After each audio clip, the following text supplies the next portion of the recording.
It's Adam here for PC Monitors, and in this video I'm going to be taking a look at the KOORUI GP01.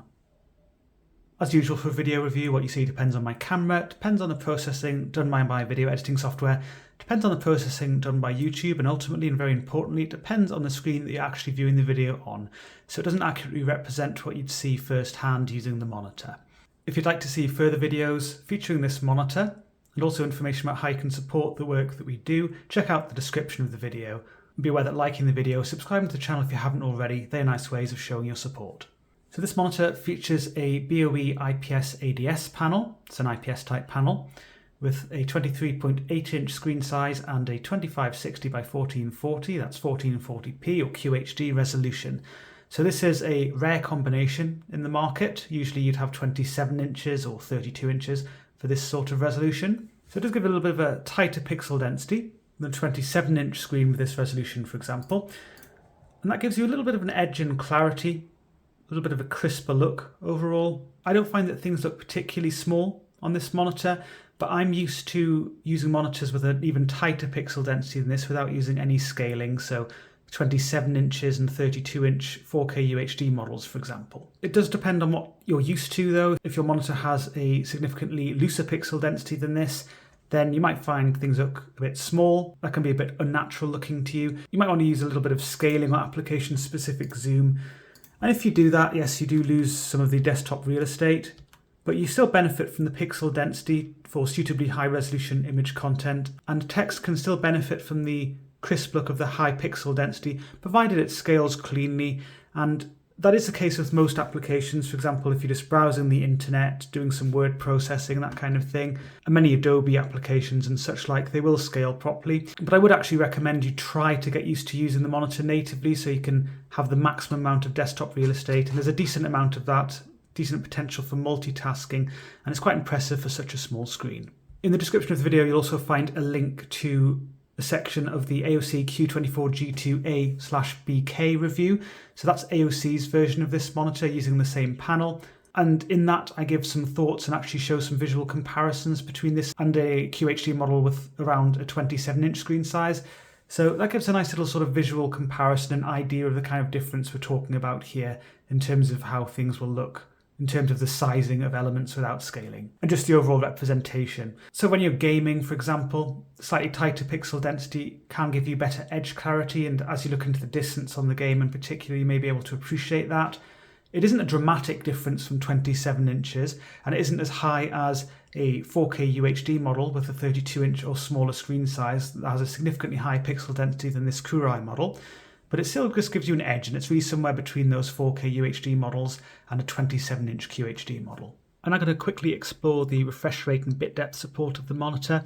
So using the native resolution with DisplayPort, you can get the full 165 Hz, up to 8 bits per channel, and you can use VRR at the same time and also HDR at the same time if you wish. You can use that all together. If you want to use 10 bits per channel, then you have to set the monitor to 120 Hz or below using DisplayPort at the native resolution this is. Now, don't rush to do that just because you want 10 bits per channel to be selected. For most content under SDR, it's going to be using 8 bits per channel, so there's no advantage to selecting 8 bits per channel. It's not actually going to change your experience at all. It's just for content which specifically supports 10 bits per channel, 10-bit color. And under HDR, you don't have to worry about this either. A GPU dithering stage is used to fill in the gaps and give you an extra 2 bits, so you're getting 10-bit color support, and that works in really a very, very similar way to that being handled on the monitor itself. So basically, unless you specifically need to use 10 bits for content creation purposes and you know you have a 10-bit workflow, don't worry about this. Happily select a high refresh rate. By HDMI, you've got 144 Hz maximum because it's HDMI 2.0, not 2.1 on this monitor. 8 bits per channel. If you want 10 bits or indeed 12 bits per channel, then you'd have to restrict yourself to 60 Hz at the native resolution using HDMI. And just a few quick things to go through before moving on to the calibration of the monitor. So the monitor provides scaling for the full HD, that's 1920 by 1080 or 1080p resolution, at up to 120 Hz. The scaling process gives a slightly softer look than you'd typically see on a native full HD screen of this size, but it does have a fairly effective sharpening algorithm. It certainly doesn't look as soft as with the AOC Q24G2A using its scaling process, where in that case I recommended sticking to GPU scaling. But like the AOC, there's no sharpness control to allow you to sharpen things a bit more if you wish. And if you're wanting to run the monitor at above 120Hz, then you're going to be having to use GPU scaling anyway. So basically the interpolation or scaling process used here is pretty good. It sharpens things up nicely without giving a stupidly over-sharpened look. I would have preferred to have some kind of sharpness control because I do agree with giving users the choice and a bit of flexibility in that respect.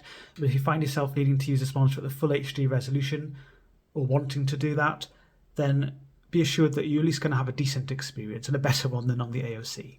And just a quick one before moving on, I'd like to talk about dynamic interlace pattern artifacts, or what I call dynamic interlace pattern artifacts. Some users will call these scan lines or inversion artifacts. It's where some shades can appear to break up into an interlaced pattern of lines of a brighter and darker variant of the intended shade, and that can appear to move as you scan your eyes across the screen or as you observe motion on the screen. The image here captures this effect on another monitor, although remember the effect's dynamic, just as I described, and you can see fine interlaced lines. And they were observed in a similar fashion on the KOORUI. It's just quite difficult to capture this. I managed to do it on the other monitor with many attempts. But the good news is that on the KOORUI, they were really only noticeable at relatively low refresh rates, such as 60Hz. They weren't extreme even there. They were difficult or impossible to see at relatively high refresh rates such as 120Hz and beyond. And they were observed in a similar fashion regardless of VRR, variable refresh rate technologies, being active, and regardless of the overdrive setting used. Not everyone will find them bothersome or necessarily notice them even at lower refresh rates. I'm now going to talk about the external features of the monitor. So it has a plastic stand base, a reasonably compact hexagonal design. There's a cable tidy loop in the middle, which is bright red plastic for a bit of visual contrast. You've got a blended black KOORUI logo in the middle there, dark grey for the bottom bezel, same colour used for the stand, neck and base. The top and side bezels are dual stage, so they have a slender panel border that's flush with the rest of the screen, which is difficult to see when the monitor's switched off as it is now, but easy to see elsewhere in the review when it's switched on. Then there's a thin, hard plastic outer part to the bezel. The stand offers full ergonomic flexibility, so you can tilt it, you can swivel it, you can adjust the height, and you can also pivot it clockwise or anti-clockwise into portrait. The screen surface on this model, it's what I'd classify as light matte anti-glare. So that means it offers good glare handling, but not as strong as some matte screen surfaces. And if you've got strong direct light striking the screen surface, or you're in a particularly bright room, you can get these sharper glare patches or a kind of glassy look, as you can see there. But it certainly doesn't give you the mirror-like reflections you'd get on a glossy screen surface, and a bit less of that than you'd see on even lighter matte screen surfaces than this. With stronger matte screen surfaces though, although the glare handling may be better than what you see here, that's because it diffuses light more heavily across the screen, and that also hazes up the image when the screen's switched on. So it isn't ideal to have that. There's always a trade-off when it comes to controlling ambient light in the room. At the rear, mainly dark matte plastic, some brighter red elements as well, again for just a little bit of visual contrast. Another blended KOORUI logo. A joystick for the power and OSD controls, that's explored in a separate video. The stand attaches centrally, has a quick release mechanism, so you push that catch upwards. You can easily remove the included stand from the screen. That reveals 100 by 100mm VISA holes for alternative mounting. The ports face downwards. They're pretty nicely labelled with quite clear white labelling there, with a little glossy plastic strip in the background. You've got two HDMI 2.0 ports, DisplayPort 1.4, a 3.5mm audio output, and a DC power input, so the monitor has an external power brick. And right at the other side, that's the right side as viewed from the rear, there is a Kensington lock slot. This monitor does not include any integrated speakers. This image shows the subpixel layout of the monitor. It's standard RGB, red, green, blue stripe. And there are no subpixel related issues that affect text rendering. Windows users may still wish to run through ClearType just to adjust according to preferences. Moving on now to the calibration. This table shows calibration with various different conditions. So you've got the gamma and the white point, and these were recorded using a Datacolor Spider X Elite colorimeter. So you can see that the gamma averages 2.2 on all of the conditions tested here. That's good to see. Remember that the common targets which I would go for would be 2.2 for gamma and 6500K for white point. You'll see that the white point is off a lot of the time. So out of the box using the factory defaults with the standard preset, which is too cool. It has a blue tint to it. And also I noted a green push here, and this was a moderately strong green push. It was quite noticeable to me. With color temperature set to user, that got rid of the green push and slightly improved the white point. The eye saver setting, well, that's a low blue light mode. I just wanted to include this to show you the 4441K white point, so that's really low. That gives a warm amber look to the image, and I didn't observe a green push, so it's actually quite well calibrated as far as low blue light settings go. There are also a few color temp settings. There's DCI P3. This isn't a DCI P3 emulation mode. I explore this in the OSD video.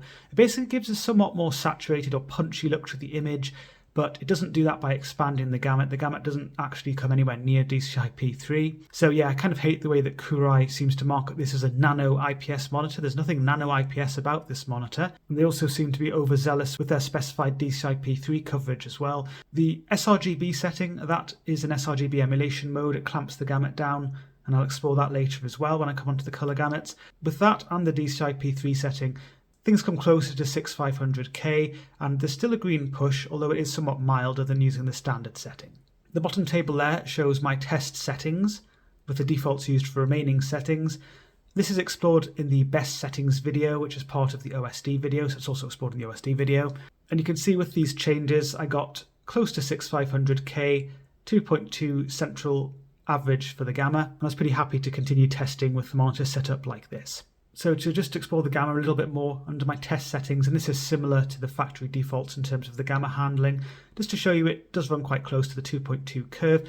I know this isn't a super high resolution gamma graph. You can see there is a bit of deviation, a bit of sagging, mainly for the mid-tones, but actually for very dark and very bright shades, my unit was pretty good in terms of the gamma, so I didn't have any significant concerns there, or really overall in terms of the gamma handling. There's also an alternative gamma setting, so this is with the gamma 1 setting. It's called gamma 2, and that will average 2.4 for the gamma rather than 2.2. So if you want a bit of a deeper look, or you want to target the 2.4 gamma curve, then you can use the gamma 2 option instead. I also like to talk a little bit about sRGB color accuracy, and you can see the color accuracy according to the Spider X Elite with a Spider Checker 24 shade pattern, and the average delta E here is 0.64, which is very good.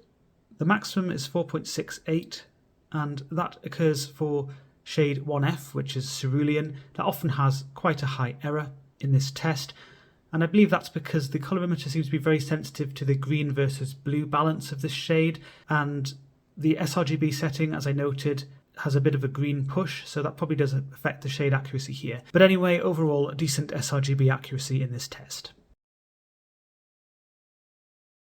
Now moving on to the contrast and the brightness performance of the monitor.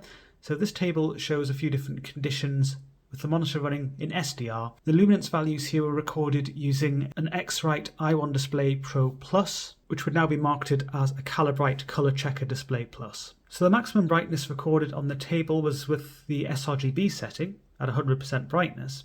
That was 354 nits. Using the standard setting, it was 317 nits maximum, so a little bit dimmer.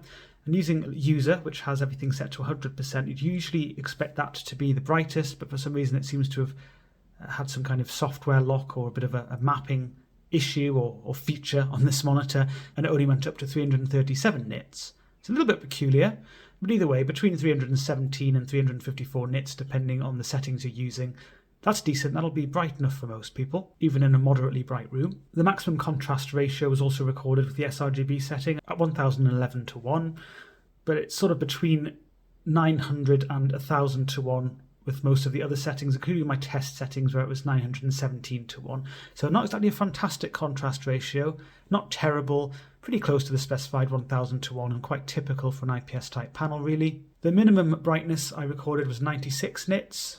That is a bit on the high side. It's also a little bit higher than on the AOC where I recorded 64 nits. Now that's not super low, but it's still quite a bit lower than the KOORUI went. The AOC also went a bit brighter, by the way, if you're interested. 395 nits was the highest I recorded on the AOC. There is some room for inter-unit variation, but it does seem that, at least on the samples I recorded, the brightness adjustment range at both the low and high end was a bit better on the AOC. Having said that, most people will target between 100 and 200 nits, so the KOORUI does allow for that anyway. Another thing the eagle-eyed amongst you might realise is that at 90% brightness, which is the factory defaults, the monitor only went up to 162 nits, whereas at 100% brightness, it's at 317 nits.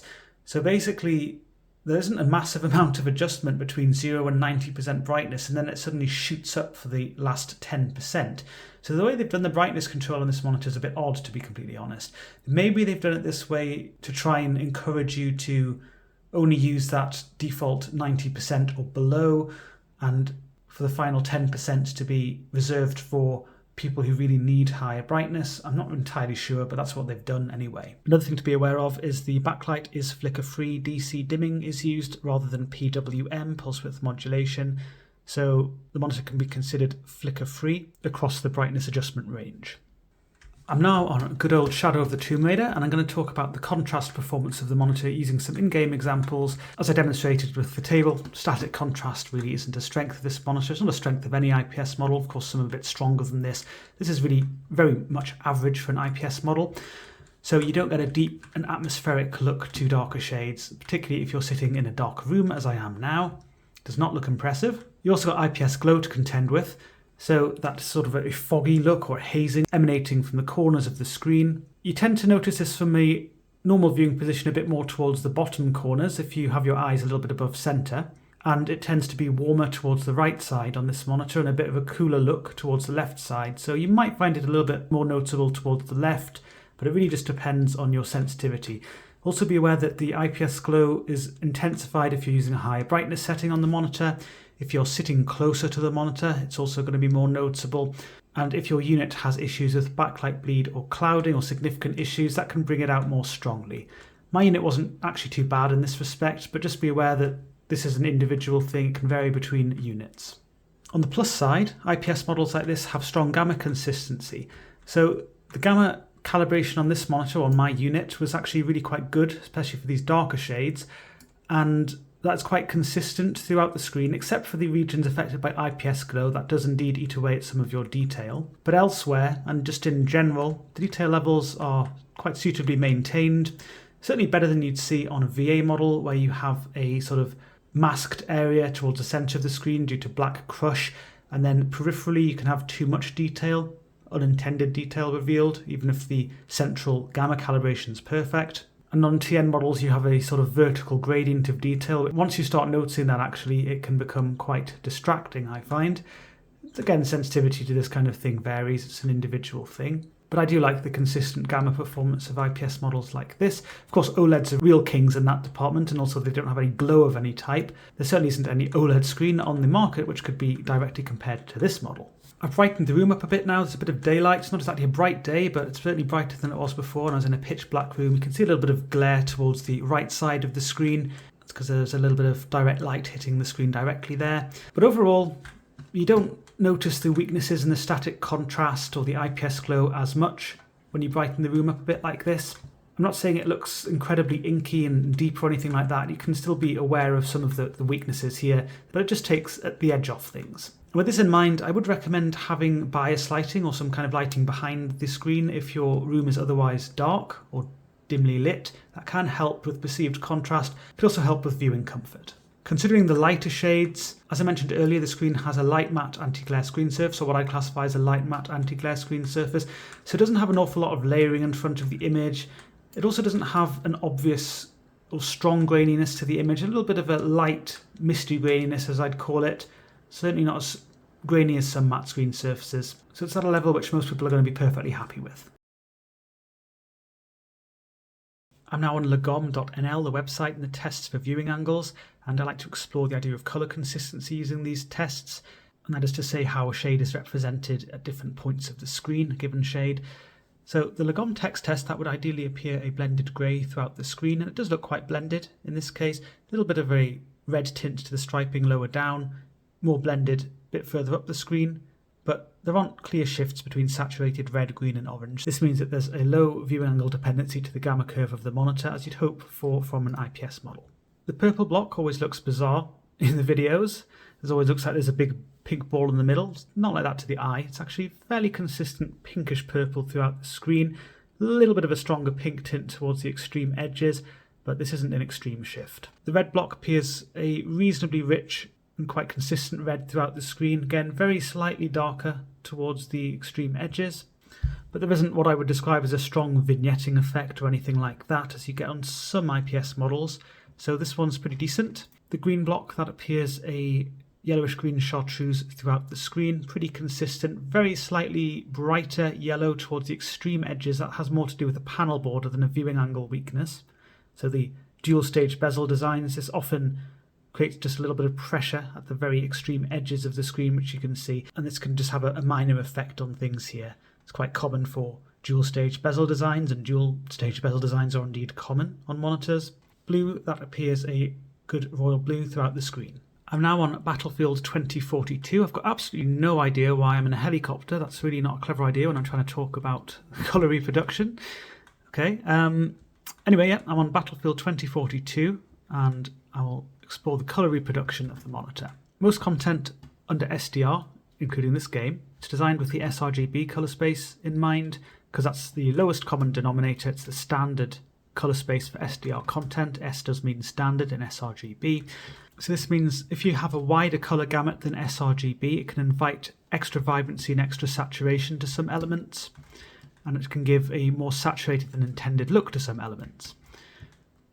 So the colour gamut of the monitor, in this case, it's 99% sRGB, so there's a little bit of under coverage for some shades towards the blue region, and there's also a little bit of over coverage for some other blue shades and for the green to red edge. As you can see, there's not an extreme amount of over coverage. This certainly isn't a wide gamut monitor, just a little bit of extra extension beyond sRGB. If you're interested, this is 78% DCI-P3 and 78% Adobe RGB coverage. Now, I have no idea why KOORUI decides to market this as a nano IPS model or having a nano IPS backlight. It doesn't. It's very much a standard gamut monitor. Nano IPS models, by the way, will have a 98% plus DCI-P3 color gamut. They even market a 90% color gamut for this monitor, but as I said, 78% measured with my device, and this is usually consistent or quite consistent with what other monitor reviewers will measure, similar measurement standard, etc. So they probably just use some obscure measurement standard for the 90%. It looks good on paper, but whichever way you cut it, this is not a nano IPS model. It's a standard gamut monitor. So there's a little bit of extension beyond sRGB, gives a little bit of extra pop. So the red here, for example, a little bit of extra pop, but the earthy browns, they look fairly neutral, a little bit richer than they should in places, but overall decent neutrality. There's not a strong red push. Same with skin tones as well, they look pretty neutral, pretty much as they should. And so do the green shades as well, a little bit of extra vibrancy but nothing extreme. You might even say they look a little bit undersaturated in places, but this is all within the sRGB colour space, looking more or less as it should. And the sky blues, appropriate look to them overall as well. If you want to clamp things even more tightly to sRGB, there is an sRGB emulation setting on this monitor. You switch the colour temp over to sRGB. With this setting, the gamut looks like this. So there's actually 94% sRGB coverage now, so it's a bit overzealous. So this isn't ideal. I would prefer to have seen a stronger sRGB coverage. It does get rid of the oversaturation, the overcoverage, if that's your main goal. You can adjust the brightness with the sRGB setting, although contrast is locked off. You can change the gamma setting. So between gamma 1, which as I mentioned is around 2.2 gamma, or it was on my unit, and gamma 2, which is closer to 2.4. But of course you can't change the red, green and blue colour channels on the monitor because they are assigned to the user preset, which does not use the sRGB emulation. Really though, for most people, this isn't an extreme amount of extension beyond sRGB. Just using the standard settings of the monitor should be perfectly fine, and that does give you more flexibility. If you're using the monitor for colour critical work, then I'd actually recommend sticking to the standard setting, which gives you the most flexibility and also gives you 99% sRGB coverage rather than 94% sRGB coverage, and calibrating the monitor with your own colorimeter or similar device. I mean, that's really ideal, but if you don't have a colorimeter, then you could try the ICC profile in the description of the video, which will give gamut mapping, assuming your unit is similar to ours, which isn't guaranteed. There can be some differences there, so it's not ideal to use someone else's ICC profile. But if you don't want to do any of that and you just want to use really sort of an as-is setting, which is pretty well tuned, even though 94% sRGB coverage isn't ideal, then you can use the sRGB setting. And as I showed earlier, at least with the shades measured with the colorimeter, the colour accuracy is actually pretty good with this setting as well. So it's there if you want to use it. And as I showed earlier with Lagom, Color consistency is good on this monitor, the IPS type panel, so shades appear pretty similar regardless of where they're displayed on the screen. That allows it to have this look which I describe as rich and natural throughout the screen. I'm on Shadow of the Tomb Raider and I'm going to talk about the HDR experience of the monitor. The monitor supports a very low level of HDR, so I'm not going to spend very long on this section. It's just a very basic HDR experience. There's no VESA Display HDR certification, and on my unit I measured a brightness of 293 nits under HDR. There's no local dimming, there's no dynamic contrast, so this is just a consistent 293 nits for the white luminance throughout. The backlight stays at the same level regardless of what's being shown on the screen. So that means that the dark shades here are uplifted a lot. You get quite a bit of IPS glow, and the black depth really isn't where it should be. The dark shades just aren't as deep as they should be. A lot of the medium shades aren't as deep as they should be. Although actually when it comes to the medium shades, the whole screen looks like it has, well, if it was under SDR, it would look like it had a gamma of 2.4. So in other words, the EOTF tracking, the PQ curve, is off in a way that looks like the gamma is too high. So that means that quite a few shades look deeper than they should, but not in a good way, not in a kind of dark, nicely controlled by the backlight way with lots of variety, just in a sort of off gamma is too high way. So really, to be more specific, it's the medium to bright shades which look too dark, and the dark or medium dark, or some of the medium dark shades as well, just don't look dark enough. So it's just an unbalanced representation to things. And the brightness isn't particularly impressive either, certainly not by HDR standards, so it looks reasonably bright out here, although the monitor's not under HDR trying to push its maximum brightness here. It's still certainly not as bright as I've seen this particular scene. There are some advantages to HDR in terms of 10-bit color reproduction being used to enhance the nuanced shade variety. I often talk about this, but as I say though, it is something which needs better dimming precision to really carry home as a true advantage. In this case, there's sort of some advantage. You can see a bit of a better nuanced variety of these darker shades. The overwhelming experience with the darker shades is that they're just not as dark as they should be. Also for brighter shades, I'll just adjust the exposure so it's a little bit more accurate. You get finer gradients, better handling of closely matching bright shades, but the luminance is again very limited by HDR standards, so the peak highlights are nowhere near where they should be, and you don't get the true experience in terms of the gradient handling for that reason either. There should be a much greater variety of shades visible and brightness levels visible here. The glint on the water is not very impressive. It also looks like it has a sort of white core and a colourful outline which looks a bit duller than it should. It looks kind of odd, to be honest. It doesn't look as well blended as it should. It's probably because of the gamma handling and perhaps the HDR calibration in general on the monitor. And then considering the darker to medium shades here, again not impressive, no local dimming, and with the gamma looking like it's a bit high. Well, I guess for some shades this kind of offsets it in a way and makes it so that there's a little bit of extra depth, which can actually be welcome, I guess. Maybe that's why they've done this with the gamma, but it just doesn't look like a real or true HDR experience by any stretch of the imagination. I'm just going to quickly show you the scene I showed you in the contrast section, just for a little bit of comparison and just to show you how awful, quite frankly, the darkest shades can appear, where the backlight is just far too high, there's no local dimming going on, not even any dynamic contrast. So really a flooded, unatmospheric look to things. I'm on another scene on Shadow of the Tomb Raider, and I'm just going to talk about the colour reproduction under HDR. Again, I'm going to be brief here. There's not an awful lot to cover here, but just a reminder of the colour gamut on this one. So a little bit of extension beyond sRGB, but there's 78% DCI-P3 coverage.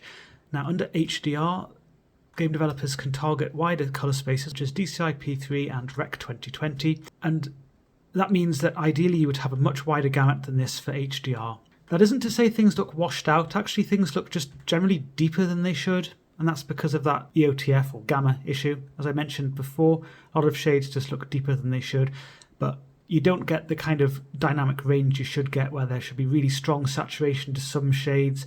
So the greens, for example, don't look strongly saturated, they just look deeper than they should. And Laura's skin as well, you don't get the look you should get under HDR, where there are some real standout, vibrant, beautiful shades, and others looking far more muted, far more neutral. Things here just look really like SDR with gamma ramped up.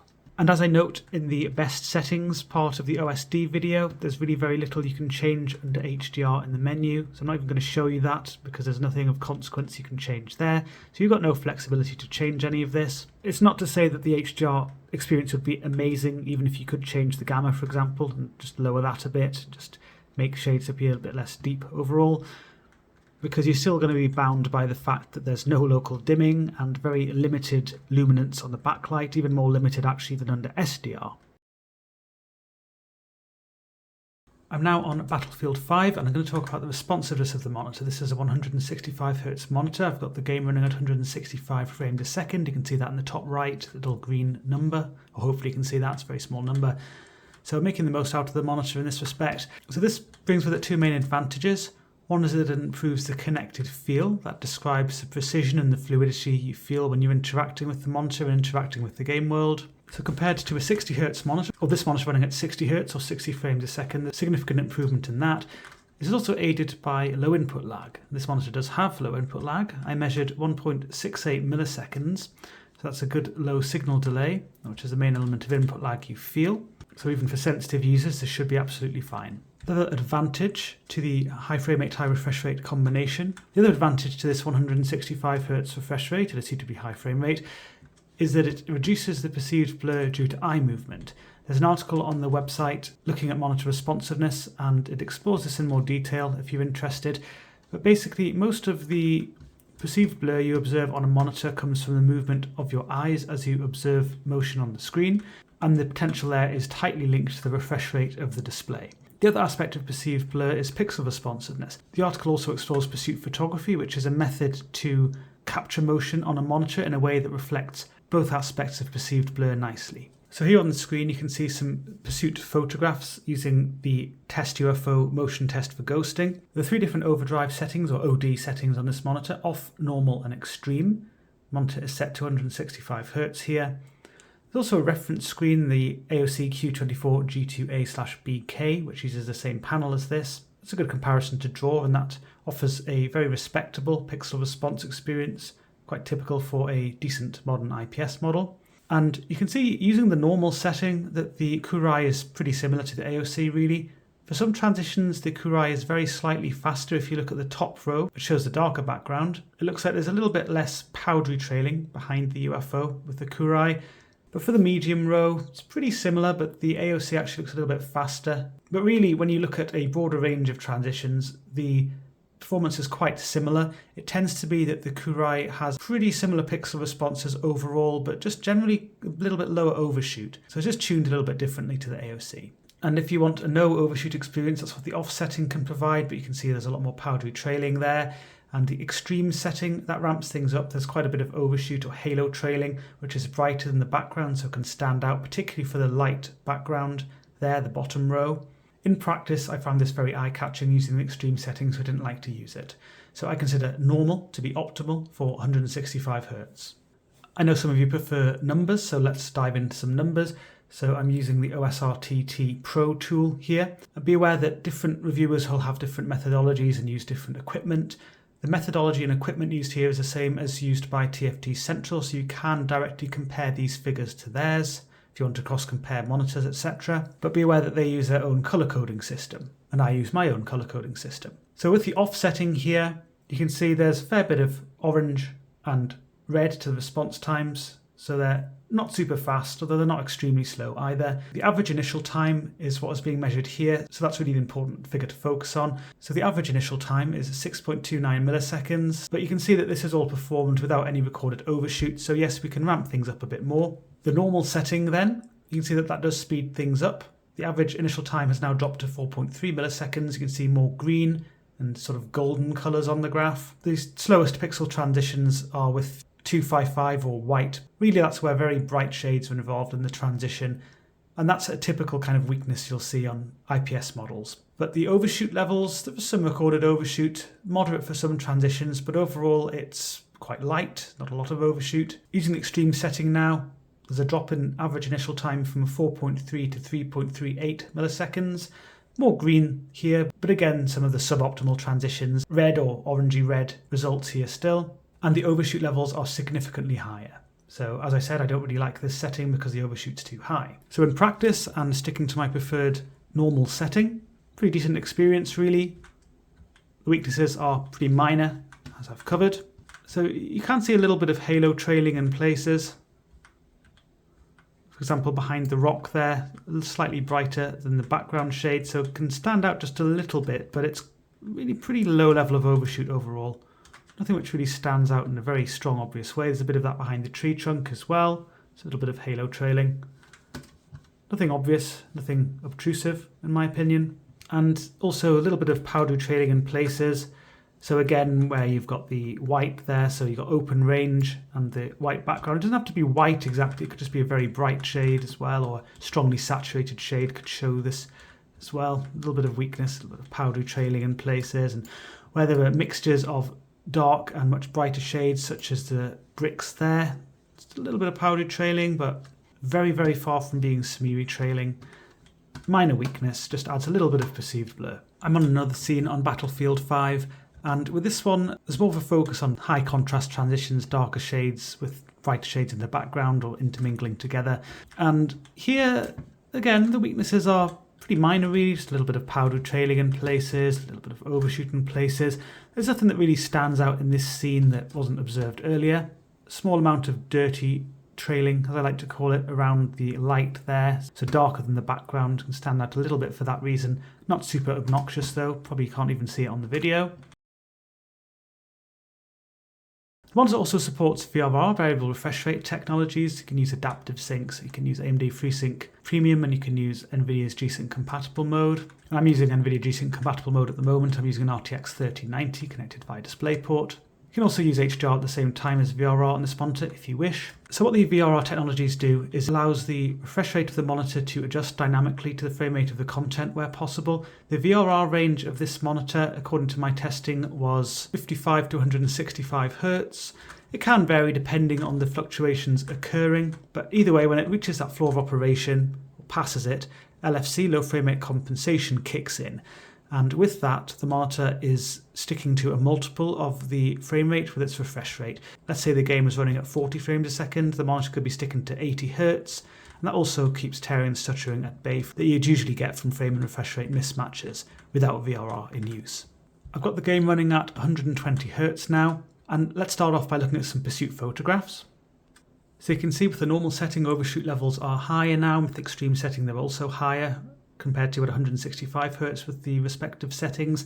Comparing to the reference AOC Q24 G2A/BK, the AOC sits somewhere between the KOORUI with off and normal. That's because the AOC's optimal setting, which I'm showing here, was actually weak, so it's kind of somewhere between off and normal, the setting.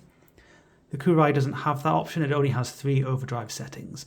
So which you like to use really depends on your overshoot tolerance. You might prefer normal if you want faster transitions, but a bit of overshoot. Off if you're a bit more sensitive to overshoot and you don't mind some slower transitions overall with no real overshoot to speak of. And here are the results with them on a set to 120 Hz using the off overdrive setting. It's kind of reasonable 120 Hz performance. Remember that the requirements for a good performance here are reduced compared to 165 Hz, but still not super fast by any means. Average initial time 6.29 milliseconds. You can see overall 0 overshoot, and there's an overshoot level that's very low, 2 recorded for one particular transition here. Moving up now to the normal setting, that does speed things up. The average initial time has dropped from 6.29 to 4.06 milliseconds, so there's more green and more golden colours on the graph, which is nice to see. There's some overshoot though, again that's golden to orange and red for some transitions. So again, it really just depends on your tolerance for overshoot as to which setting you would prefer to use. And for completeness, here is the extreme setting. It does speed things up, so from 4.06 to 3.39 milliseconds average initial time. But a lot of red here for the overshoot, that's really the main issue now. And it doesn't really massively speed things up compared to the normal setting anyway. So in practice with the normal setting, yes, there is an increase in overshoot. I'm not sure if this will come across on the video. You can see it reasonably sort of a moderate level for some transitions. So behind the flag post there. This isn't extreme overshoot though, so you might find this okay. Some dirty trailing, again, that's more noticeable now around the lamp there. I think if it had a setting between off and normal, like the AOC did, that's probably what I'd recommend for 120Hz, but because it doesn't, you really have to sort of make your own choice. You might prefer off, might prefer normal, as I said. I've now got the game running at 60 frames a second, so the monitor's running at 60Hz. But before looking at things in game, let's look at some pursuit photographs. So you can see quite a bit of overshoot for the normal setting, a bit more for the extreme setting, although actually here at 60Hz, the normal and extreme settings look quite similar for these particular transitions on Test UFO. Off is clearly quite different because it doesn't have the overshoot. There's a little bit of powdery trailing, but not too bad. It's really mainly for the dark background. And the AOC reference screen, that really looks somewhere between off and normal again, using its optimal overdrive setting. And the numbers now, so using the off setting first, pretty competent experience really for 60Hz. Again, the requirements are much lower now. Average initial time 6.26 milliseconds. So yeah, that's certainly pretty good for 60Hz really, and it's a zero overshoot experience here. Moving on now to the normal setting, that's where the overshoot creeps in quite noticeably. There's quite a lot of this recorded on the graph. It does speed up the pixel responses from 6.26 to 4.15 for the average initial time, and things verge more towards the sort of golden to green than the orange compared to before. So again, you might prefer this setting, but I think for most people, off's probably going to be sort of fast enough really without the overshoot. And incidentally, results were pretty similar using VRR and the monitor running at 60 frames a second compared to just selecting a static 60Hz refresh rate. So there's no need to go through both sets of results here. Using the extreme setting, reduction in average initial time from 4.15 to 3.53 milliseconds. Overshoot is increased a bit. I mean, there's more red on the graph here, although for some transitions there's actually less overshoot recorded than with the normal setting. But anyway, in the game, I'm using the normal setting, remember still. Overshoot, I find it pretty eye-catching, pretty obvious, too much for my liking. So here I would prefer OD set to off. That gets rid of the overshoot. Yes, there is a bit more perceived blur in places. Some transitions are a bit slower than optimal. But really for 60Hz, this is a pretty decent experience, really. So really to summarize the comparison with the AOC, in this respect, I think that the KOORUI is, if anything, a little better tuned for 165Hz compared to the AOC, just a little bit, not a massive difference, just a little bit lower overshoot, which is, I think, welcome in my book. However, the AOC had that weak setting between its middle setting and its off setting, which the KOORUI doesn't have, so the AOC was a bit more capable for lower refresh rates. But the KOORUI is still okay for these lower refresh rates, and for a budget monitor you don't really expect an incredible, single overdrive mode experience throughout the range, or you shouldn't really expect this. And the overall experience is just much better than what you get on a VA model, where you'll get a lot of speedy trailing, particularly for budget models like this. In VA flavour, you can expect much slower pixel transitions than are shown here. And obviously there's no direct VA competitor to this anyway because of the size and resolution.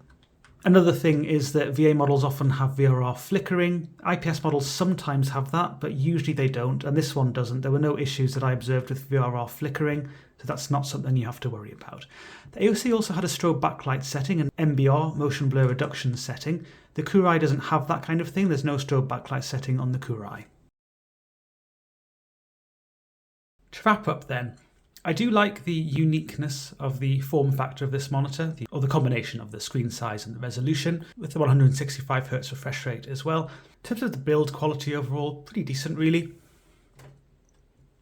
Reasonably solid feel to it for a budget monitor. Not a particularly fussy design. There is that bright red plastic cable tidy loop, but nothing too garish in my opinion. Full ergonomic adjustments with the stand as well. It's nice to see. In terms of the contrast performance, very typical for an IPS model. Typical level of IPS glow. The static contrast falling around 1000 to 1, a little bit above, a little bit below, depending on the settings used. So far from a key strength of the monitor.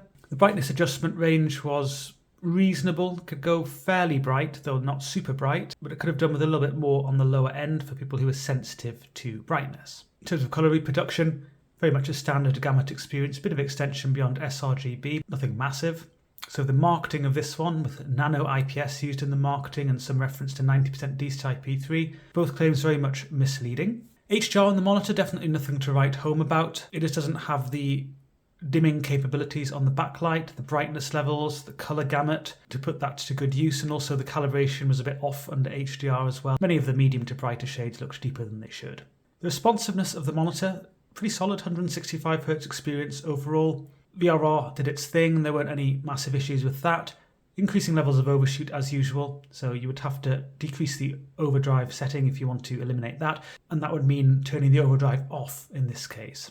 Which doesn't give you a super slow experience, but it wasn't exactly ideal either. So the main competitor to this model is the AOC Q24 G2A/BK. So the main things that stand out for me, the AOC has integrated speakers and it has some USB ports. They're lacking on the KOORUI. The design is really quite subjective. I'd say they both have similar build quality. The KOORUI offers a slightly lower overshoot experience than the AOC using the optimal settings at high refresh rates without significantly slower pixel responses, so that's quite nice to see, although it's not a huge difference. But the overshoot's fairly strong by 120Hz and below, and you'd probably want to disable the overdrive, set that to off as I mentioned before. On the AOC you could instead use weak, which is really somewhere between what would be normal and off on the KOORUI. So I would have liked to have seen more overdrive options on the KOORUI. The AOC also has an MPRT strobe backlight setting, or an MBR strobe backlight setting, motion blur reduction, which is quite a reasonable setting with good brightness capability for those who like strobe backlight settings. The AOC also has a superior brightness adjustment range. It goes both brighter and dimmer, though most people will find either model suitable, as they both go reasonably bright, and particularly sensitive users might not just find the 96 nits of the KOORUI too much, the minimum brightness, but also the 64 nits of the AOC. The KOORUI has better scaling, so better handling of the full HD resolution, with superior sharpness, though a sharpness control would have been a nice addition. Neither model has a sharpness control. And the OSD of the KOORUI, a little bit annoying the way that it doesn't have a display of the resolution or refresh rate, and that could lead to some confusion over whether the monitor or GPU is handling the scaling. And also, for that matter, if VRR is actually working. I also didn't like the way that the KOORUI's OSD had a lot of different layers to it. Too many layers to just make simple adjustments like to color channels to red, green or blue. But I did prefer the joystick for the OSD control on the KOORUI versus the buttons of the AOC, so neither model's really perfect in that respect. Generally the OSD is something you'll just visit from time to time. You'll generally set things up and then you won't have to spend too long in the OSD. So overall I'd say really they're equally capable monitors. Yes, there are some nuances which would favour the AOC slightly, or some which could favour the KOORUI slightly. The biggest one though is really going to just be the price and availability in your region. So the AOC isn't available in the US, for example, whereas the KOORUI is. And the pricing of the two can fluctuate, so one might be cheaper than the other in regions such as the UK and Europe where they are both available. But I think really both models are pretty good. So with all that said, the KOORUI does do enough to gain my recommended monitor badge. So that's really all there is to the KOORUI GP01. Be sure to check out additional videos using this monitor, and they'll be linked to in the description of the video, alongside information about how you can support the work that we do. Be aware that liking the video, subscribing to the channel if you haven't already, they are nice ways of showing your support.